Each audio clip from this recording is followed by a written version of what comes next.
Hello বন্ধুরা, good morning. Welcome to YouTube my channel. আশা করি তোমরা ভালো আছো আর আমি অনেক অনেক ভালো আছি।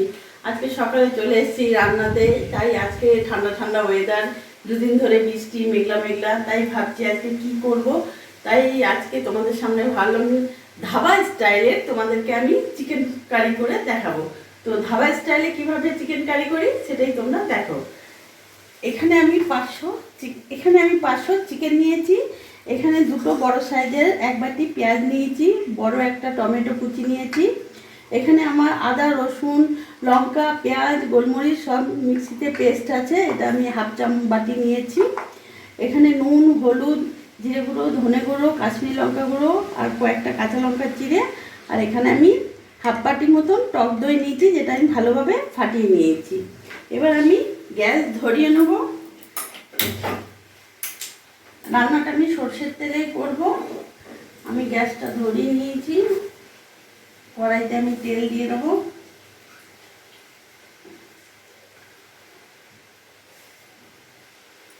তেলটা গরম হোক, ততক্ষণে আমি এই চিকেনের মধ্যে আমি ম্যারিনেট করে নেবো। আমি একটু টক দই দিয়ে দিলাম, এখানে বড় বড় 4 চামচ আমি টক দই দিয়ে দিলাম। তারই মধ্যে আমি একটু সামান্য হাফ চামচ কাশ্মীরি লঙ্কা গুঁড়ো দিলাম। আর কিছু দেবো না। এবার এইটাকেই আমি ভালো করে ম্যারিনেট করে রেখে দেবো। তোমরা চাইলে এটা আধ ঘন্টা রাখতে পারো। আমি আধ ঘন্টা না, আমি 15 মিনিটই রাখবো, কারণ আমার হাতে সময় খুব কম আছে। তাই আমি এটা 15 মিনিট রাখবো। আমি ম্যারিনেট করে নিলাম, এটা আমার থাকবে। ততক্ষণ আমি এখানে কড়াই আমার গরম হয়ে গেছে, তেল দিয়ে দিয়েছি। এবার আমি এই কুচনো পেঁয়াজ আমি পুরোটা দিয়ে দেবো।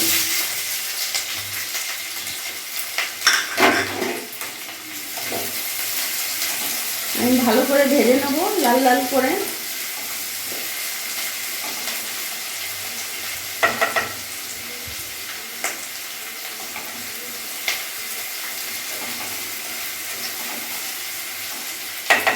পেঁয়াজটা আমার লাল লাল করে ভাজা হয়ে গেছে।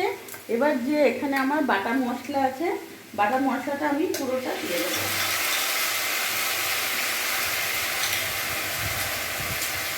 প্রচণ্ড হাওয়া দিচ্ছে বন্ধুরা, দেখতে বুঝতে পারবে তোমরা। আমার মশলাটা দেওয়া হয়েছে, আমি এবার এক এক করে সব কিছু অ্যাড করবো। আমি এখানে 1 চামচ নুন দিয়ে দিলাম,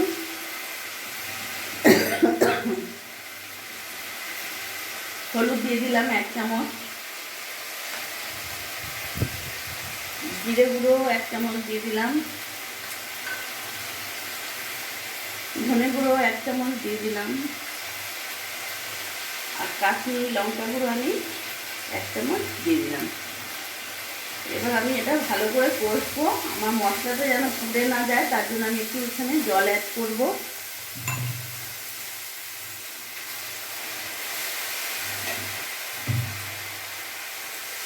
এটা আমি এখন ভালোভাবে কষে নেব।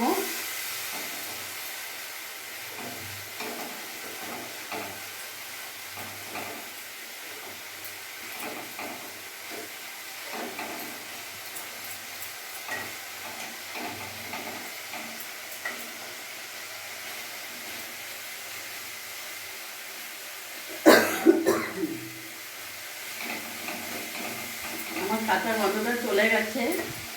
এবার আমি কুচনো টমেটোগুলো দিয়ে দেবো। এটার সাথে আমি ভালো করে কষবো। আঁচটা আমি মিডিয়াম রাখবো।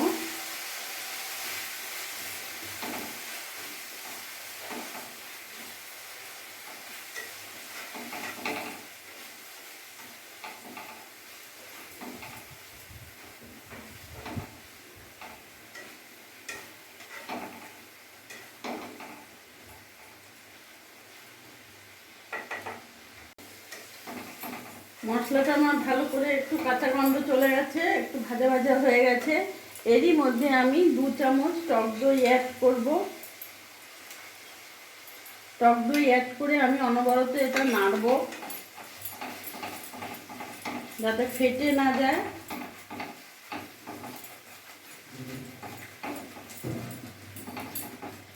এরপরে আমার যে চিকেন ম্যারিনেট করে রাখা ছিল ওটা আমি পুরোটা ঢেলে দেবো।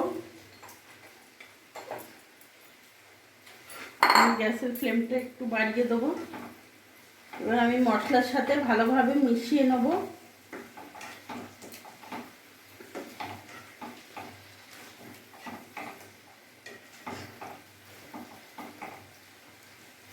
মশলার সাথে আমার ভালোভাবে মেশানো হয়ে গেছে। এবার এটা আমি ঢাকা দিয়ে মিডিয়াম টু আঁচে রেখে দেবো। আমি এখন এটা ঢাকা দিয়ে দেবো আর আঁচটা আমি মিডিয়াম রাখবো। আমি এবার ঢাকাটা খুলে দেখব। সিম আঁচ করে আমার 15-20 মিনিট ঢাকা দেওয়া ছিল।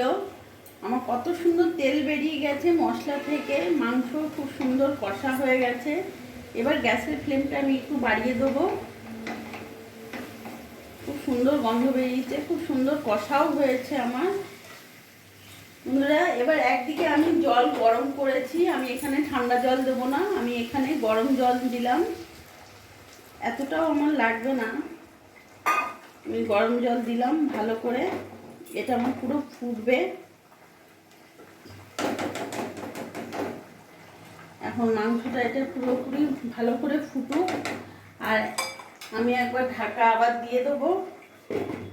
আর আমি তোমাদেরকে বলতে ভুলে গেছি, কাসুরি মেথি দিতে হবে। তাই আমি এখানে কাসুরি মেথি আমি এই যে নিয়েছি, এখানে আমি 2 চামচ নিয়েছি কাসুরি মেথি। এটা একটু গরম করে নেব।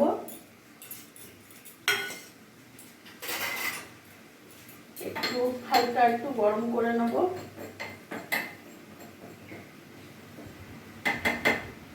মেথিরও গন্ধটা বেরিয়ে গেছে।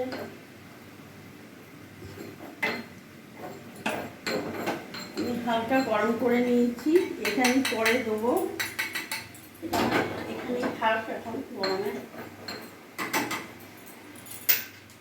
ততক্ষণ আমার মাংসটা এখন ফুটুক, আমি ঢাকা দেওয়া থাক এখন। আমি এবার ঢাকাটা খুলে দেখব আমার ঝোলটা এখন কতটা কমেছে। বেশ আমার গা মাখো মাখো হয়ে গেছে, তোমরা দেখতে পাচ্ছ। এর ওপর থেকে এবার আমি এই কাঁচা লঙ্কার চিরা ছড়িয়ে দেবো। একটু ভালো করে নাড়াচাড়া করে নেব। আঁচটা আমি ফুল রাখবো এখন।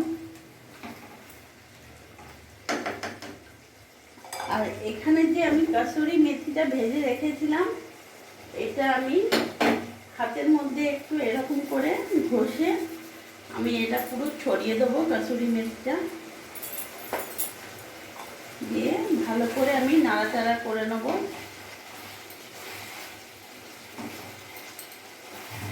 আমার ধাবা স্টাইলের চিকেন কারি একেবারে রেডি। এবার আমি এটা নামিয়ে ফেলবো। গ্যাসের ফ্লেমটা আমি অফ করে দিলাম। প্রচণ্ড হাওয়া দিচ্ছে বন্ধুরা, তোমরা বুঝতে পারছো। হ্যাঁ, কাল থেকে যেভাবে বৃষ্টি শুরু হয়েছে আর সকাল পর্যন্ত ঝিরিঝিরি অনবরত বৃষ্টি হয়ে যাচ্ছে। একদিকে ভালো ঠান্ডা ঠান্ডা ওয়েদার, ভালো লাগছে। এবার আমি চিকেন কারিটা পুরোটা নামিয়ে ফেলবো।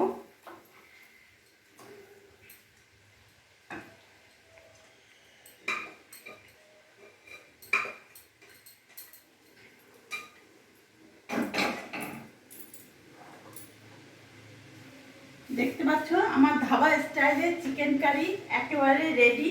তাহলে এইভাবেও তোমরা একবার বাড়িতে ট্রাই করতে পারো, কতটা টেস্ট হবে তোমরা বুঝতে পারবে। তাহলে আমার এই ভিডিওটা যদি তোমাদের ভালো লাগে প্লিজ লাইক করো, সাবস্ক্রাইব করো আর আমার পাশে থেকো।